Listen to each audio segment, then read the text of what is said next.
కేంద్ర మంత్రి బీజేపీ నేత కిషన్ రెడ్డిపై కాంగ్రెస్ ఎంపీ చామల కిరణ్ కుమార్ రెడ్డి ఫైర్ అయ్యారు.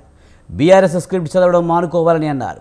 ఇప్పటికైనా మార్పు చెందకపోతే ప్రజాదరణ కోల్పోతారంటూ హెచ్చరించారు ఎంపీ చామల. కేంద్ర మంత్రి కిషన్ రెడ్డి మోదీ కేబినెట్లో మంత్రినా లేక కేసీఆర్ ఫామ్ హౌస్లో పెద్దపాలేరా అంటూ ఘాటు వ్యాఖ్యలు చేశారు. 10 ఏళ్లలో కేసీఆర్ కాలికి ముళ్ళు దిగితే కిషన్ రెడ్డి పంటితో తీయడానికి సిద్ధంగా ఉన్నారని ఆరోపించారు. కిషన్ రెడ్డి గులాబీ కండజోడు తీస్తే అన్నీ కనిపిస్తాయని విమర్శించారు. తెలంగాణ బీజేపీకి చెందిన కిషన్ రెడ్డి, ఈటెల రాజేందర్లు ఇద్దరు బీఆర్ఎస్ బాటలో నడుస్తున్నట్లు విమర్శించారు. పోయేటప్పుడు వచ్చేటప్పుడు రింగ్ రోడ్డుకు 3 చుట్టూలు తిరిగి రమ్మని చెప్తున్నా. ఎంతెంత పెద్ద బిల్డింగులు కట్టినామో, ఎంతెన్ని కొత్త ప్రాజెక్టులు వచ్చినాయి.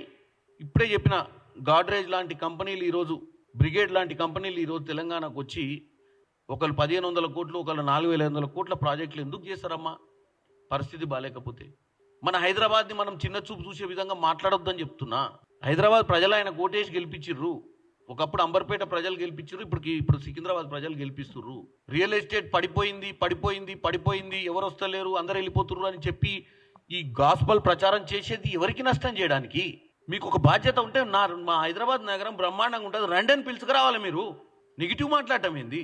లేనిపోని అబాండాలు వేసి పెట్టుబడిదారులను ఇటు ప్రజలను ఇబ్బందికరమైన వాతావరణానికి నెట్టేయడం ఒక బాధ్యత గల వ్యక్తిగా మాట్లాడే మాటలేనావి?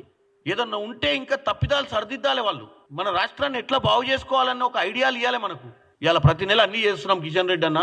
మరి ఇదే కిషన్ రెడ్డి గారు చెప్పాలి, నరేంద్ర మోడీకి ఏ రోజు విలువనీలే వీళ్ళ బాస్కి. నరేంద్ర మోడీని ఎయిర్పోర్ట్లో రిసీవ్ చేసుకోలేదు అయ్యాలున్న కేసీఆర్ గారు. నరేంద్ర మోడీ గారి దగ్గరికి పోయి ఏ రోజు మంత్రులతో చర్చలు చేసి ఏదైతే గ్యాప్ ఫండింగ్ ఉంటుందో, అంటే పెట్టుబడులు 40% రాష్ట్ర ప్రభుత్వం పెడితే 60% సెంట్రల్ గవర్నమెంట్ ఇచ్చేటువంటి స్కీములు ఉంటాయి. ఆ స్కీమ్లకు 40% ఇవ్వడానికి కూడా రెడీగా లేనటువంటి మరి ఆ రోజు ముఖ్యమంత్రి గారికి, ఈ రోజున ముఖ్యమంత్రి గారికి